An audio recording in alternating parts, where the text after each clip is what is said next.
I spent years trying to be more attractive to my husband by working harder, by being more helpful, having the right conversations, and none of it worked. Today, I'm sharing what actually did, and not one of the 11 things on this list has anything to do with looks. Then I'll be giving out my worst relationship advice of the week award, and this week it's one I followed myself for an embarrassingly long time. I hear people give this advice constantly, and it will tank your chances of getting the affection you're craving. Don't fall for it. We'll get there. But first, let's talk about becoming an irresistible magnet. I'm warning you right now, listening to this podcast is going to make your marriage irresistible.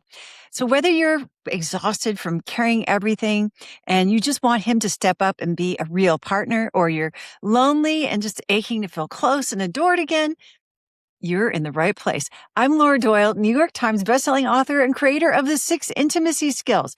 For 25 years, I've had a front row seat watching women go from burnt out and disconnected to having the passionate, easy marriage they always wanted. Love is learnable. The secrets are real, and this is where I teach them. I'm so glad you're here. There are 11 simple behaviors that men find irresistible in women, and not one of them has to do with hair, makeup, or how you dress. None of them are manipulations. They won't make you seem desperate. You won't ever have to act dumb. In fact, they'll help you be your best self, your real self. Here's how you can become irresistible to your man. Number 1, be vulnerable. A study at the University of Toronto found that women are more emotional than men. There's research money well spent, right? But it's true that we women have emotional brilliance that men find wondrous and alluring. In particular, our vulnerability draws them in like a magnet to steel.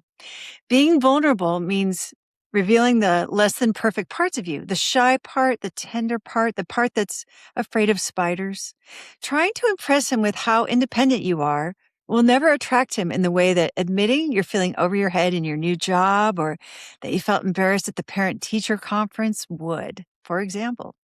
You don't have to have it all together to be irresistible. He's looking to be able to make a contribution to your life. And seeing your vulnerability inspires him to believe that he could. Number 2, listen. The best conversationalists are good listeners. Letting a man talk without interrupting or correcting him or trying to teach him something will make you a tall, cool glass of water in the desert.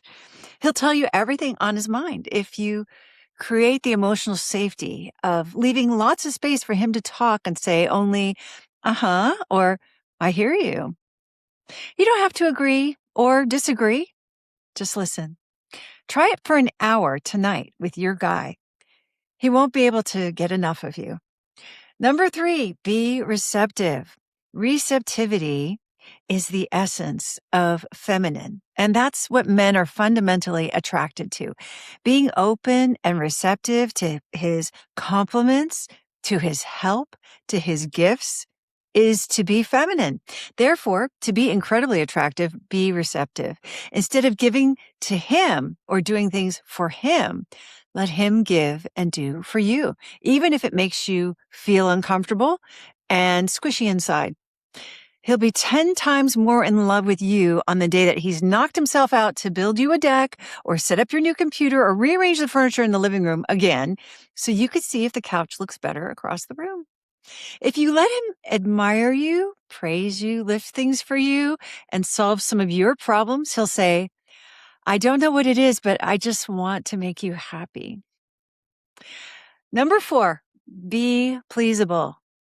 If you're unhappy, no matter what he does, you're going to be really resistible, like repelling.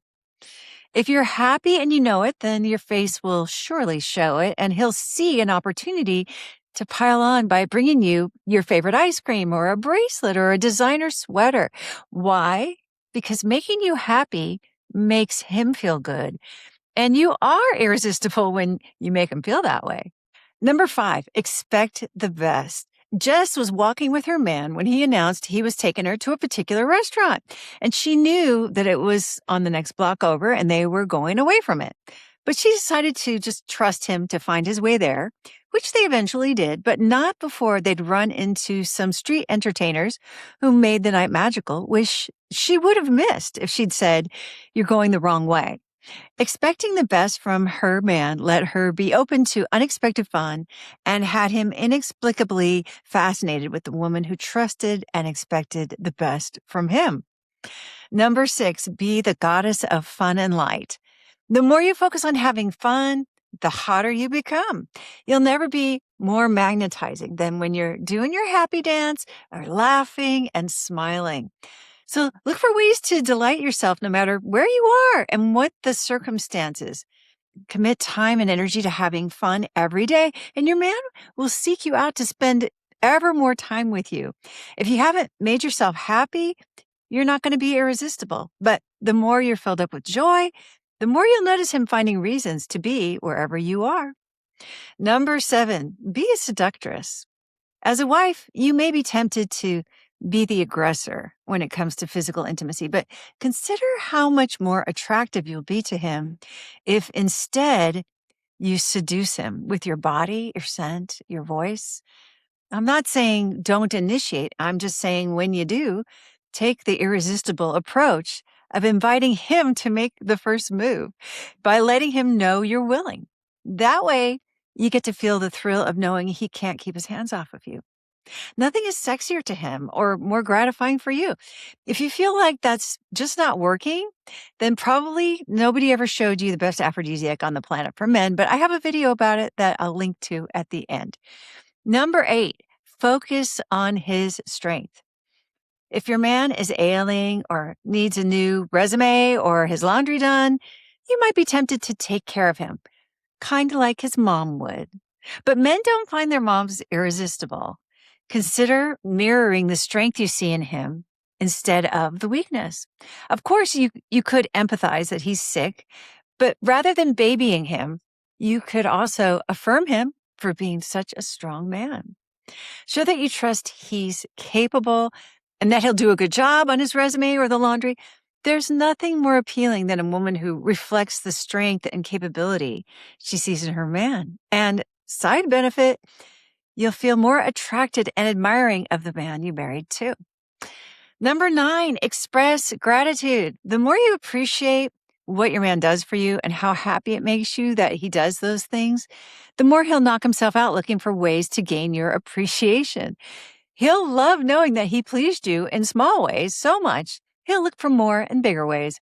One husband on our man panel at a live event said that after he fixed the cabinet, his wife's gratitude and delight was so inspiring to him. He said to himself, "What else can I break around here so I can fix that too?"